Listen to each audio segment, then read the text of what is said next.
Hello students, welcome to WB exam guide. Primary TET 2024 প্রস্তুতি পূর্বে আজকে যে টপিকটা আলোচনা করব খুবই গুরুত্বপূর্ণ। আজকের টপিকটা খুবই গুরুত্বপূর্ণ কারণ আজকের টপিক থেকে কিন্তু তোমাদের পরীক্ষায় প্রশ্ন আসবে। তো আজকের টপিকটা থাকছে আমাদের রেড টাইড, যেটাকে আমরা বলি লাল জোয়ার। তো তোমরা যদি 2023 সালের প্রশ্নপত্র দেখো তাহলে কিন্তু তোমরা দেখবে এই চ্যাপ্টার থেকে কিন্তু পরীক্ষা প্রশ্ন এসেছিল। তো আমরা তোমাদেরকে 2023 সালে যারা আমাদের পেড ব্যাচে পড়েছো তারাও জানো যে আমরা কিন্তু যে নোটসগুলো এবং যে ক্লাসগুলো তোমাদের দিয়েছিলাম সেখান থেকে কিন্তু পরীক্ষা প্রশ্নটা এসেছিল। এবার 2024-এ যারা প্রস্তুতি নিচ্ছ তোমাদের জন্য এই টপিকটা খুবই ইম্পর্টেন্ট, কারণ এই টপিক থেকে কিন্তু প্রশ্ন আসার সম্ভাবনা রয়েছে। তাই আজকের ক্লাসটা তোমাদের জন্য খুবই ইম্পর্টেন্ট, প্রত্যেকে কিন্তু মন দিয়ে ক্লাসটা করো। আর প্রশ্নটা দেখতে পাচ্ছ 2023 সালে যে টেট পরীক্ষা হলো, তোমাদের 2023 সালে যে টেট পরীক্ষা হয়েছে সেখানে প্রশ্নটা কি এসেছিল দেখো, নিম্নলিখিত টক্সিনগুলির মধ্যে কোনটি মানুষের শরীরে রেড টাইডের মধ্যস্থায়ী প্যারালাইটিক সেলফিশ বিষক্রিয়ার সৃষ্টি করে? অপশনগুলো বলছে স্যাক্সিটক্সিন, অ্যাফ্লাটক্সিন, অপশন সি বলছে বুঙ্গোরোটক্সিন, অপশন নাম্বার ডি বোটুলাইনাম টক্সিন। এই চারটি অপশন ছিল। তো আমরা কিন্তু ডিটেলসে পড়লে কিন্তু পুরো আনসারটা আমরা বুঝতে পারবো এটার কি হবে। ওকে, তো চলো আমরা আমাদের ক্লাস স্টার্ট করি। আর প্রত্যেকে কিন্তু ভালো করে ক্লাসগুলো করুন, কারণ এই যে ইউনিক টপিকগুলো তোমাদের পরীক্ষায় প্রশ্ন আসবে। ওকে,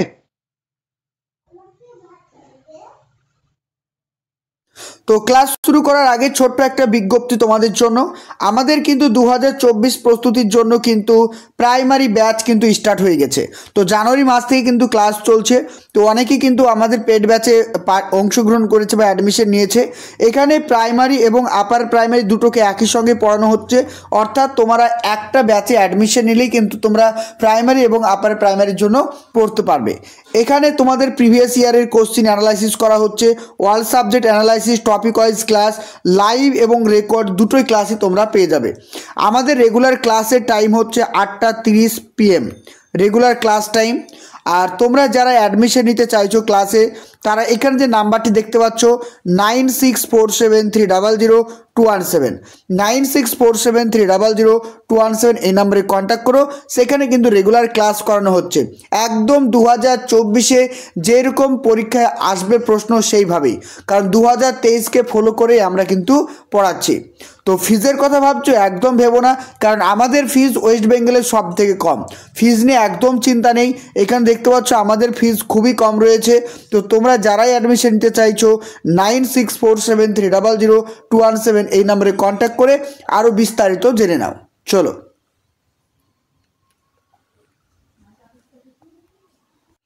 দেখো প্রত্যেকটা জিনিস ভেরি ভেরি ইম্পর্টেন্ট। আমি প্রত্যেকটা জিনিস পড়বো এবং যতটুকু যেখানে বোঝার প্রয়োজন সেইটুকু বুঝিয়ে দেবো। ইভিএস মানি ডেটাবেস মানি তোমার মুখস্থ করা, তবু আমি যতটা যেখানে বোঝার প্রয়োজন সেখানে একটু বলে দেবো। দেখো, তাহলে প্রথমে দেখবো রেড টাইড। তাহলে তোমরা জোয়ার জানো, জোয়ার মানে কি? সমুদ্রের জল যখন কুলের দিকে চলে আসে, মানে উথাল পাতাল হয়ে চলে আসে, সেটাকে আমরা বলবো কি? জোয়ার বলবো, জোয়ার আর ভাটা। ঠিক তেমনি দেখো লাল জোয়ার বা লাল তরঙ্গ। তাহলে রেড টাইড মানে কি? লাল জোয়ার। হিসাব কথা অনুযায়ী বলছে লাল তরঙ্গ একটি বিষাক্ত অণুজীবের জোয়ারকে নির্দেশ করে। তাহলে লাল তরঙ্গ বা লাল জোয়ারটা কি? এক ধরনের বিষাক্ত অণুজীব, এটি জলে লাল বিবর্ণতা সৃষ্টি করে। তাহলে লাল বিবর্ণতা সৃষ্টি করে কে? এক ধরনের ক্ষতিকারক অণুজীব। এই লাল জোয়ারের বৈজ্ঞানিক নাম কি বা রেড টাইডের বৈজ্ঞানিক নাম কি? মনে রাখবে কি? কোরোনিয়া বেব্রিজ। তাহলে একটা ইম্পর্টেন্ট পয়েন্ট পেয়ে গেলাম যে লাল জোয়ার বা রেড টাইডের যে সাইন্টিফিক নেম কি রয়েছে, কোরোনিয়া বেব্রিজ। ক্লিয়ার? একটা পয়েন্ট। 2 নম্বর দেখো, এই অণুজীব চক্রবৃদ্ধি হারের সংখ্যা বাড়ায় এবং এর ফলে জলে ক্ষতিকারক শৈবালের পরিমাণ বৃদ্ধি পায়। তাহলে আমরা দেখছি যে আমাদের যে সমুদ্রের জল রয়েছে, সেই সমুদ্রের জলে এক ধরনের অণুজীবের পরিমাণ দিনের পর দিন বেড়ে যাচ্ছে, যার কারণে সমুদ্রের জল লাল বর্ণ ধারণ করছে। আসলে কি? আসলে হচ্ছে ওটা এক ধরনের ক্ষতিকারক শৈবাল। বোঝা গেল? ক্লিয়ার? নেক্সট দেখো ছবিটা, দেখো ছবিটা দেখলে ক্লিয়ার হবে। দেখতে পাচ্ছ এটা হচ্ছে লাল জোয়ার, কারণ জল পুরো একদম লাল কালার হয়ে গেছে। দেখতে পাচ্ছ জল পুরো একদম লাল কালারের হয়ে গেছে। নেক্সট দেখো, নেক্সট বলছে যে এখানে বলা হয়েছে লাল জোয়ার হলো এক ধরনের অ্যালগাল বুলুম। অ্যালগাল বুলুম তোমরা জানো প্রত্যেকে যে শৈবাল এক ধরনের, যেটা কিন্তু জলে থাকে। তাহলে লাল জোয়ার হচ্ছে এক ধরনের অ্যালগাল বুলুম যা জলে বসবাসকারী আণুবীক্ষণিক জীবের সংখ্যার আকস্মিক বৃদ্ধি করে। তাহলে অ্যালগাল বুলুমের কাজ কি? শৈবাল। অ্যালগাল বুলুম হচ্ছে এক ধরনের শৈবাল যেটার কাজ হচ্ছে জলে বিভিন্ন ধরনের আণুবীক্ষণিক জীবের কি করে, দ্রুত বংশবৃদ্ধি করতে সাহায্য করে। এই জীবগুলিকে ডাইনোফ্ল্যাজেলেট বলে। কি বলা হয়? ডাইনোফ্ল্যাজেলেট বলা হয়। Very very important. তাহলে লাল জোয়ারের জন্য বা রেড টাইডের জন্য কোন আণুবীক্ষণিক জীব দায়ী? পরীক্ষা যদি প্রশ্ন আসে রেড টাইড বা লাল জোয়ারের জন্য কোন আণুবীক্ষণিক জীবটি দায়ী, তাহলে আনসার হবে কি? ডাইনোফ্ল্যাজেলেট। ওকে, এরা হচ্ছে আণুবীক্ষণিক শৈবাল যেটাকে বলা হয়। এটি এক ধরনের ফাইটোপ্ল্যাঙ্কটন যা সামুদ্রিক এবং মিঠা জলে দেখতে পাওয়া যায়। তাহলে এটাও কিন্তু পরীক্ষায় প্রশ্ন আসতে পারে যে রেড টাইড বা লাল জোয়ারের জন্য যে ফাইটোপ্ল্যাঙ্কটনটি দায়ী তার নাম কি? তাহলে আনসার হবে কি? ডাইনোফ্ল্যাজেলেট। আর ডাইনোফ্ল্যাজেলেট কি? ডাইনোফ্ল্যাজেলেট হচ্ছে এক ধরনের ফাইটোপ্ল্যাঙ্কটন। ফাইটোপ্ল্যাঙ্কটন মানে কি? ওই যে ছোট ছোট ক্ষুদ্র ক্ষুদ্র মানে উদ্ভিদ। ফাইটো মানে কি? উদ্ভিদ, বোঝা গেল, যারা জলে কিন্তু ভেসে। আর প্ল্যাঙ্কটন কি? প্ল্যাঙ্কটন মানে জলে ভেসে বেড়ায়। তাহলে যে সমস্ত ক্ষুদ্র ক্ষুদ্র উদ্ভিদ জলে ভেসে বেড়ায় তাকে কি বলছে? ফাইটোপ্ল্যাঙ্কটন। ওকে, যেমন অ্যালগাল ব্লুম। নেক্সট দেখো, এবার এখানে বলছে যে জলে বিভিন্ন প্রাকৃতিক নিউরোটক্সিন। তাহলে এই সমস্ত অ্যালগাল ব্লুমগুলো কি করছে বা এই ক্ষতিকারক আণুবীক্ষণিক জীবগুলো কি করছে? জলে বিভিন্ন ধরনের নিউরোটক্সিন। নিউরোটক্সিন মানে কি? বিভিন্ন ক্ষতিকারক বিষ, বিভিন্ন ক্ষতিকারক বিষ যেগুলোর নাম কি? একটা হচ্ছে কি ব্রেভেটক্সিন, নামগুলো কি বললাম? ব্রেভেটক্সিন। 2 নম্বর নাম কি? ডোমাইক অ্যাসিড। 3 নাম্বারটা কি? স্যাক্সিটক্সিন। তাহলে পেয়ে গেলে আনসার। পরীক্ষায় 2023 সালে এই অপশানটা ছিল, এই অপশানটা ছিল। তাহলে এই অপশানটা কিন্তু পরীক্ষায় ছিল। যারা আমাদের ক্লাসগুলো করছো বা গত দিনে করেছো তারা ভালো করে জানো এই প্রশ্নগুলো কিন্তু পরীক্ষায় তোমাদের কমন এসেছিল।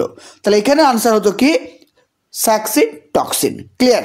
তাহলে এগুলো কি? এগুলো হচ্ছে এক এক ধরনের নিউরোটক্সিন। তাহলে কী কী নিউরোটক্সিন থাকে? একটা হচ্ছে কি ব্রেভেটক্সিন, ডোমাইট অ্যাসিড আর স্যাক্সিটক্সিন। এই নামগুলো একটু ভালো করে মনে রাখবে। নেক্সট দেখো, নেক্সট বলছে ডাইনোফ্ল্যাজেলেটগুলি যথেষ্ট পরিমাণে ঘনত্ব দেখা দেয় তখন তারা লালচে বিবর্ণ জলের ভারী এবং ঘোলাটে দাগ সৃষ্টি করে। এই লালচে বিবর্ণতাকে বলছে কি? লাল জোয়ার। তাহলে লাল জোয়ার তৈরি করার জন্য দায়ী কে? লাল জোয়ার তৈরি করার জন্য দায়ী হচ্ছে ডাইনোফ্ল্যাজেলেট। আর ডাইনোফ্ল্যাজেলেট কি? এক ধরনের অ্যালগি ব্লুম, বোঝা গেল, যেগুলো হচ্ছে এক ধরনের ফাইটোপ্ল্যাঙ্কটন, জলের ওপরে ভেসে বেড়ায়। এই ছোট ছোট পয়েন্টগুলো যদি এইভাবে মনে রাখতে পারো তাহলে কিন্তু এনাফ। ওকে, নেক্সট দেখো, যখন এই টক্সিনগুলি ডাইনোফ্ল্যাজেলেটে উপস্থিত থাকে যা লাল জোয়ার সৃষ্টি করে এটিকে একটি ক্ষতিকারক অ্যালগাল ব্লুম বলা হয়। তাহলে ডাইনোফ্ল্যাজেলেট কি? ডাইনোফ্ল্যাজেলেট হচ্ছে এক ধরনের শৈবাল, কিন্তু সব শৈবাল তো খারাপ নয়। কিন্তু যখন ওই যে আমরা 3 ধরনের নিউরোটক্সিন পেলাম, ওই নিউরোটক্সিনগুলো যখন এই ডাইনোফ্ল্যাজেলেটে উপস্থিত থাকে তখনই কিন্তু রেড জ্বর করে বা লাল জ্বর করে দেয়, যেটা কিন্তু সব থেকে বেশি ক্ষতিকারক। এই শৈবালগুলি বিষাক্ত পদার্থ তৈরি করে এবং জলজ প্রাণীর শ্বাস নেওয়া কঠিন করে তোলে। তাহলে জলে যখন এই লাল জোয়ার তৈরি হয় বা এই বিষাক্ত ক্ষতিকারক পদার্থগুলি আগমন ঘটে তখন সমুদ্রের জলে বিভিন্ন ধরনের প্রাণীর কিন্তু মৃত্যু ঘটে এবং বিভিন্ন প্রাণীর শ্বাস প্রশ্বাস নিতে অসুবিধা হয়। কারণটা কি?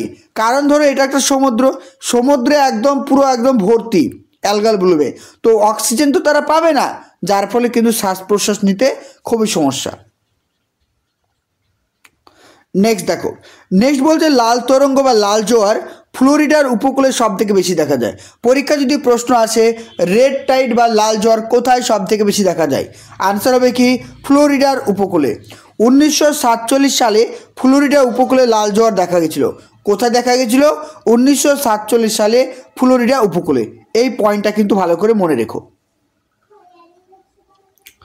নেক্সট দেখো, লাল জ্বরের ক্ষতিকারক প্রভাব। লাল জ্বরের ক্ষতিকারক প্রভাবটা কি? এটি হচ্ছে জলজ প্রাণীর জন্য বিষাক্ত ও ক্ষতিকারক। এটি কি করছে? বিভিন্ন যে জলজ প্রাণী রয়েছে, দেখে নাও কি কি জলজ প্রাণী দেখতে পাচ্ছ। এই যে মাছগুলো তোমরা দেখো, এই মাছগুলো কিন্তু মারা গেছে, তাই না? তাহলে এই লাল জ্বরের কারণে কিন্তু এই মাছগুলো সব কিন্তু মারা গেছে, অর্থাৎ জলজ প্রাণীর কিন্তু মৃত্যু ঘটে। ওকে, 2024কে লক্ষ্য রেখে কিন্তু আমাদের প্রাইমারি এবং আপার প্রাইমারি ব্যাচ কিন্তু স্টার্ট হয়েছে। তো তোমরা যারাই অ্যাডমিশন নিতে চাইছো আমাদের পেড ব্যাচে, এখানে যে নাম্বারটি দেখতে পাচ্ছ 9647300217, 9647300217, এই নাম্বারে কন্ট্যাক্ট করে আমাদের ব্যাচ সম্পর্কে তোমরা ডিটেলসে ইনফরমেশন জানতে পারবে। কারণ আমাদের পেড ব্যাচে এইরকমই অথেন্টিক ক্লাস করানো হয়, যেগুলো কিন্তু তোমাদের পরীক্ষার জন্য খুবই খুবই ইম্পর্টেন্ট।